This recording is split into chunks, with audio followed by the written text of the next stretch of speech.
They say life is made up of moments. Tiny little moments that feel like nothing at first. Like the way someone looks at you just a second too long. Or how their fingers brush yours when you're passing the salt.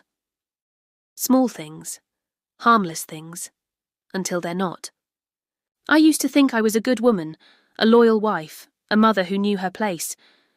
But now I'm not so sure. It started on an ordinary Tuesday. Nothing special. Nothing dramatic. Just me in the kitchen making dinner while the kids argued over cartoons in the next room. The same routine, the same silence from my husband. He'd been quiet for months, maybe years if I'm honest. His body came home every night, but his heart. That was somewhere else, maybe with work, maybe with someone. I never asked. I was too scared of the answer. And then Marcus came, my brother-in-law, my husband's younger brother. He'd always been around, always had that playful charm. You know the type, makes you laugh when you're not supposed to, remembers your favourite snack without asking. He noticed things. He noticed me, the chipped nail polish I hadn't had time to fix, the way I always touched my wedding ring when I was nervous. He noticed, and for the first time in a long time, I felt seen. I remember that day so clearly. The light from the window hit the table just right. The hum of the fridge was the only sound between us, and then he said it. Just one sentence, one stupid, quiet, dangerous sentence. I have a wish, just one, and I hope you'll say yes. That's it. That's all he said, and my whole world tilted. I laughed. I shook my head. I even told him he was crazy. But my heart, it didn't laugh. It thudded, hard, loud, like it was trying to drown out everything else. I should have said no. I should have told him to leave, told him it was wrong. But I didn't. And now? Now I lie awake at night wondering when everything changed. Was it the moment he spoke, or the moment I didn't walk away? Because since that day nothing is the same. Not in my home, not in my heart, not in my marriage. Some people say temptation comes in like a storm. But mine? It came gently, soft like a breeze, until it became a wind I couldn't stand against. And the worst part? Sometimes when I think about it, I'm not even sure if I regret it, or if I just regret getting caught in the feeling. If you've ever found yourself standing at the edge of a line you never thought you'd cross, if you've ever craved connection so badly that you reached for it in the wrong place, then maybe, just maybe, you'll understand. Subscribe to Heartfelt Tales Unfold, where secrets unravel and every story leaves its mark. I'm in my early 30s. I've been married for 7 years. We have 2 kids, both under 10. They're the centre of my world, and for the longest time I thought that was enough. My husband's name is David. He's not a bad man. He's just somewhere else. Always busy. Always tired. His job demands long hours, constant travel. He says it's for us, for the future. But what about now? When he's home, he's here, but not really. He eats in silence, scrolls through his phone, answers in half sentences. Sometimes I speak just to fill the air, just to hear my own voice, to feel like I still exist. But even then, it's like talking to a wall. Our dinners used to be filled with laughter. Now, it's the soft clink of forks on plates, the sound of juice being poured, and the occasional, pass the salt. That's it. No eye contact, no warmth, just 2 adults coexisting like quiet strangers, raising kids in the same house. Even the car rides feel heavier these days, just engine noise and radio static. I remember once I asked him how his day went. He said fine. That was the whole conversation. At some point, I stopped asking, stopped trying. I told myself, this is what marriage looks like after a while. The butterflies die, and you settle into survival mode. But deep down, I missed feeling chosen. I missed being noticed. That's when Marcus started showing up more often. David's younger brother, recently divorced. He said he needed the company. That being alone in his apartment was driving him crazy, so he'd stop by to check on us, bring little gifts for the kids. Fix leaky taps, or hang new shelves, little things that David never had time for. Marcus was different, not just charming, but present. He listened when I talked, remembered small things I said in passing.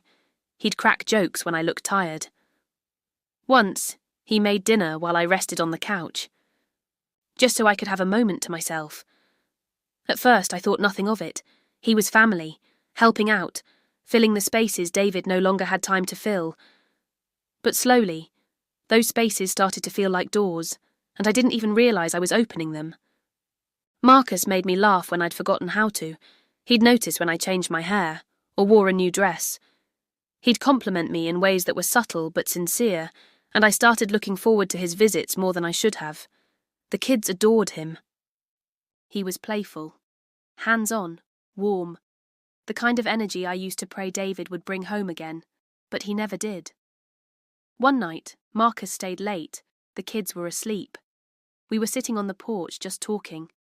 The air was cool, the sky was quiet, and I told him, without even meaning to, that I felt invisible. He didn't say much. He just looked at me with this softness I hadn't felt in years. Not pity, just understanding. That look stayed with me. It was the kind of look that said, I see you. I've always seen you, and I didn't realise how much I needed to be seen until that moment. David never noticed when I cried in the shower, or when I stayed up late folding laundry with tears in my eyes. But Marcus did. He saw me in ways David had stopped seeing me, and slowly, that quiet acknowledgement started to feel like something more. Something dangerous, something I didn't have a name for yet, but I could feel it growing in the spaces between the silences. And I think, even then, I knew I was already too close to the edge. It was a Thursday. David had left that morning for a business trip, one of those 3-day conferences in another city that didn't really need his presence, but he insisted on attending. He barely said goodbye, just kissed the kids on their heads, gave me a distracted, I'll call you tonight, and walked out the door. I watched his car disappear down the street, and all I felt was relief. Isn't that strange? Not sadness, not longing, just relief, like I could finally breathe again in my own home. That afternoon, the curtain rod in the hallway fell. The screws had been loose for weeks. David kept saying he'd fix it, but never did. I'd stopped reminding him, stopped asking. So I texted Marcus. Just a simple, any chance you could help me with something around the house? He showed up less than an hour later, toolbox in hand, smile easy and familiar. He made a joke about how I was always breaking things when David wasn't around. I laughed. Too hard, maybe, but it felt good. He fixed the rod quickly, but he didn't leave. Instead, he asked if I had any tea. I said yes, and we sat at the kitchen table. Like we had so many times before, but this time felt different. The light coming through the window was soft and golden. The house was unusually quiet. No cartoons blaring, no footsteps running down the hall, just us. We talked about silly things at first. TV shows, old childhood memories. But then he asked me if I was happy. I hesitated, sipped my tea slowly, and said, I don't know. He didn't press, just nodded like he already knew the answer. And then, as he stood to leave, he turned to me, his hand still resting on the back of the chair. His eyes fixed on mine. You know, he said with this almost shy smile, I've always wondered what it'd be like if we had met first. I froze. My heart did something strange, like it skipped but landed heavier. I smiled nervously out of habit. Laughed it off because I didn't know what else to do. But his eyes? They didn't laugh. They stayed on me, soft, steady, and far too honest. He left after that. No hug, no goodbye that lingered too long, just a quiet door closing behind him. But that night I couldn't sleep. I lay in bed. David's side of the mattress cold and untouched, replaying those words over and over again. If we had met first. It wasn't what he said. It was how he said it, like it wasn't a joke, like it wasn't a passing thought, like he meant it. And worse, a part of me wished we had. I started imagining things I shouldn't have, conversations we never had, moments that didn't exist. At least not yet. I told myself it was just curiosity, just loneliness. But deep down, I knew something had shifted. Not because Marcus said something forbidden, but because I didn't want to forget it, because I held on to it like a secret I wasn't ready to confess, even to myself. That was the night I stopped looking at him the same way. And maybe that was the night I stopped looking at myself the same way too. I tried to shake it off, tried to forget what he said, tried to tell myself it was just an awkward moment, just Marcus being Marcus.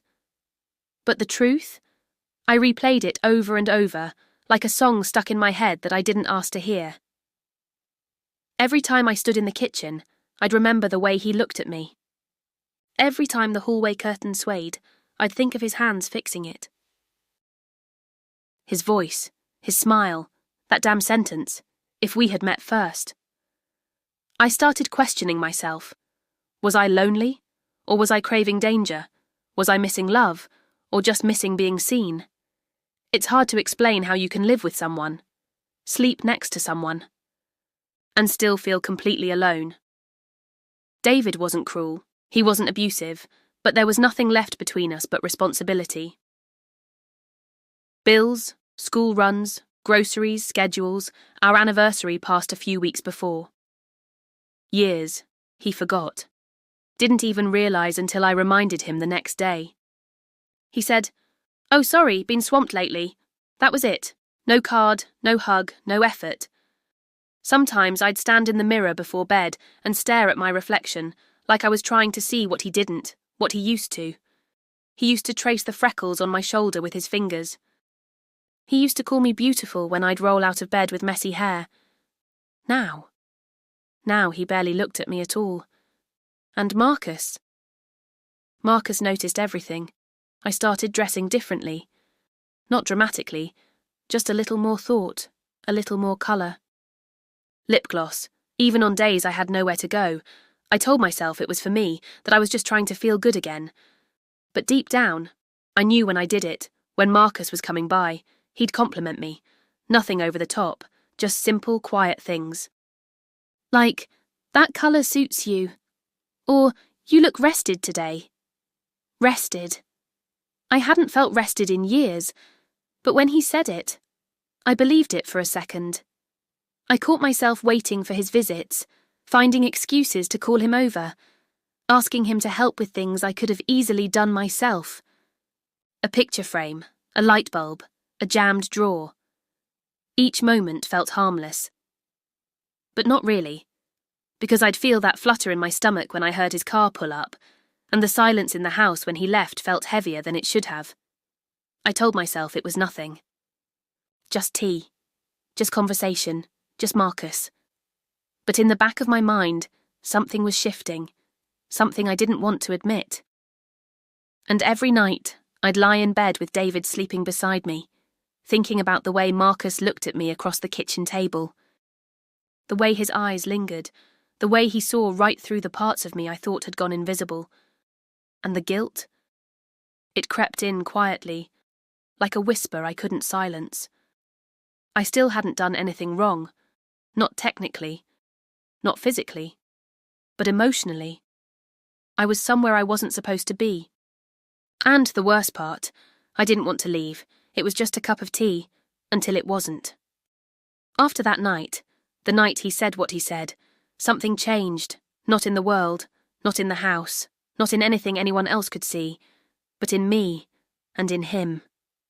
Marcus started coming over more, not in any obvious way, not all at once, just gradually, naturally, like it made sense. He'd say he was in the neighbourhood, or that he wanted to drop off something for the kids, or check if the shelves he installed were still holding up. But I knew, we both did. It wasn't about the shelves, or the kids, or the neighbourhood. It was about something we weren't naming yet, something neither of us dared to touch, but couldn't stop circling. He started helping more, bath time with the kids. Story time. He had this way of slipping in and filling the cracks David had left behind, and the kids adored him. They'd beg him to stay for dinner, to read just one more bedtime story. And when the house finally went quiet, he'd linger. We'd sit on the couch and watch movies. Not romantic ones, just familiar, comforting things. But even then his shoulder would brush mine, his laugh would linger in my ear longer than it should have, and I felt myself leaning in. Not physically, emotionally. Every evening started to feel like a test. I wasn't sure I wanted to pass. Then there was that night. The storm rolled in fast, thunder in the distance, then heavy rain pounding the windows, the lights flickered and went out. The kids squealed and laughed. I lit a few candles. Marcus helped me carry them around the house. Once the kids were tucked in and the thunder softened, we found ourselves sitting on the living room floor. Blankets, tea. A couple of flickering candles between us. It should have been awkward, but it wasn't. It was warm, comfortable, too comfortable. We talked about everything and nothing, the kind of talking that feels effortless, like you've known someone in another life. I told him about a dream I once had, of running away, not from anything, just towards something freer. He didn't laugh. He just nodded and said, "I get that." Then there was this pause, the kind that stretches just a second longer than it should. He reached over and brushed something from my cheek, a crumb, a piece of lint, or maybe nothing at all. But his fingers lingered. And I let them. I didn't move. I didn't speak. I just looked at him, and he looked at me like he wanted to say something, but was holding it back. My phone buzzed on the couch. I didn't need to check. I knew it was David. I ignored it. That buzz felt like a warning bell, like something holy had been disturbed, but I stayed in that moment, frozen, longing, terrified of what I wanted, and more terrified of losing the feeling. We didn't kiss. We didn't touch again, but we didn't need to. Everything between us had already shifted. And just before he stood to leave, he looked at me in that same soft, careful way and said, "I still have that wish, you know." I didn't ask what he meant. I didn't need to, because I already knew. That night, he made a wish. A wish that split my world in two. It happened 3 days after the storm. The air still carried that damp heaviness, like the sky hadn't quite recovered. Neither had I. David was away again. Another urgent meeting, another hotel room somewhere that wasn't home. The kids were at my sister's for the night. It was supposed to be a break, a moment to breathe, but instead I found myself lighting candles again. Not for power this time, but maybe for courage, or maybe for something I couldn't name. Marcus came by to return a set of keys I didn't remember giving him. He stood in the doorway, like he didn't know if he should come in, but I moved aside, and he stepped in like he belonged there.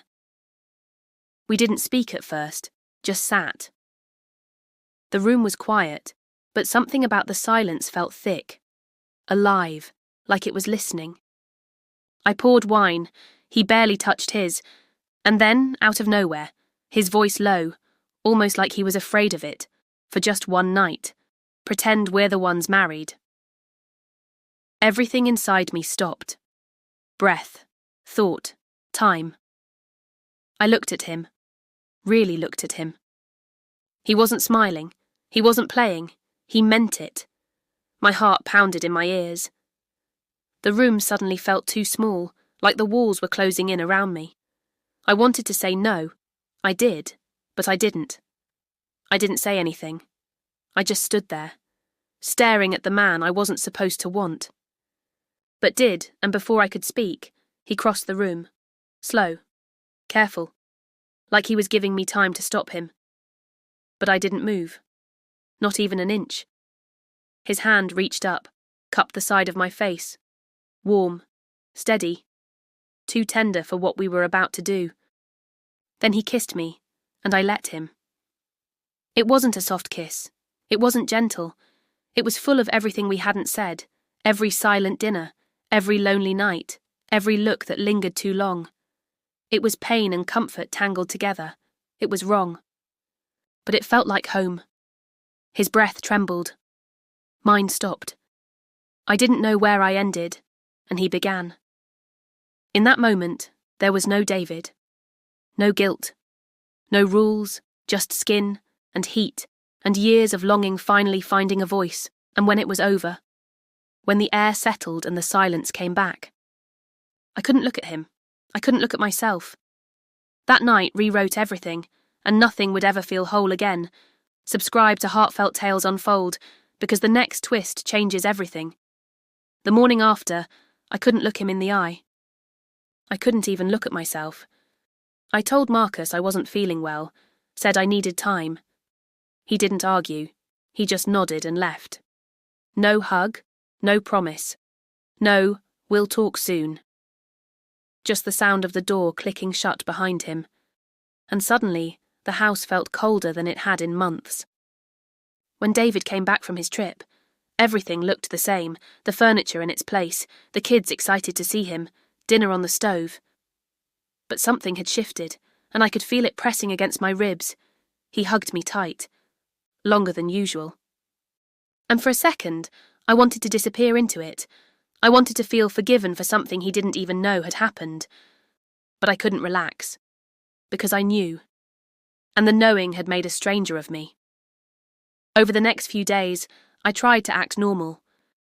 Tried to laugh at his tired jokes, tried to respond with warmth, tried to touch him without flinching inside, but the effort wore me down. David started to notice. He didn't say much at first, just stared a little longer than usual, asked if everything was okay. I lied, said I was just tired. He nodded like he wanted to believe me. Maybe he did. Then came Sunday dinner, the one where Marcus showed up.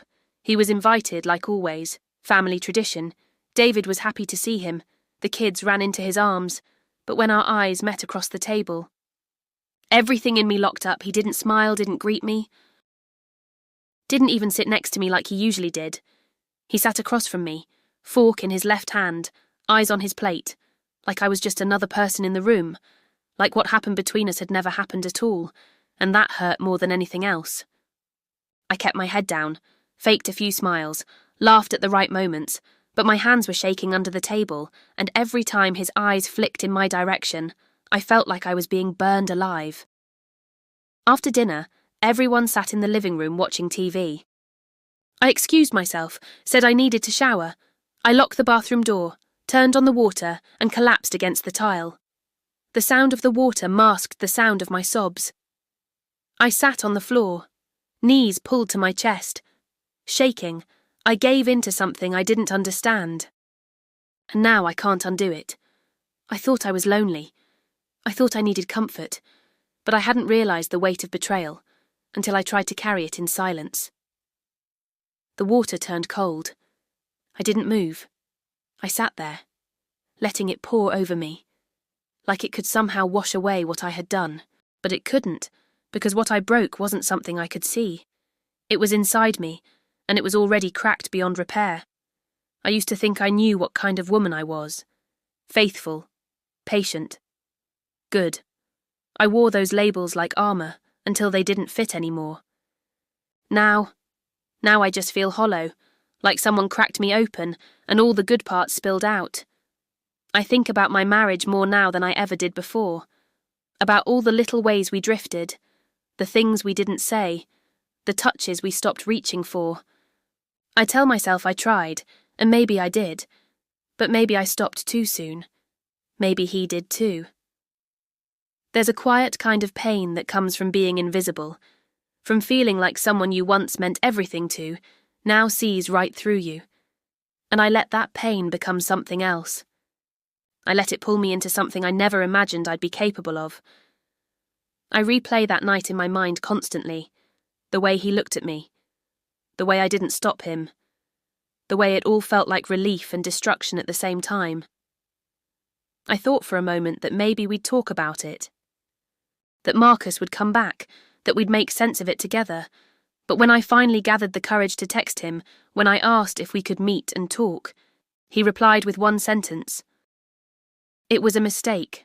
I shouldn't have let it happen. He said he was seeing someone new, someone uncomplicated, someone single, and just like that, he was gone. No explanation, no apology, no acknowledgement of what he left me holding. He moved on, but I stayed behind, alone with the guilt, the shame, the silence. Some days I wonder if I imagined the whole thing.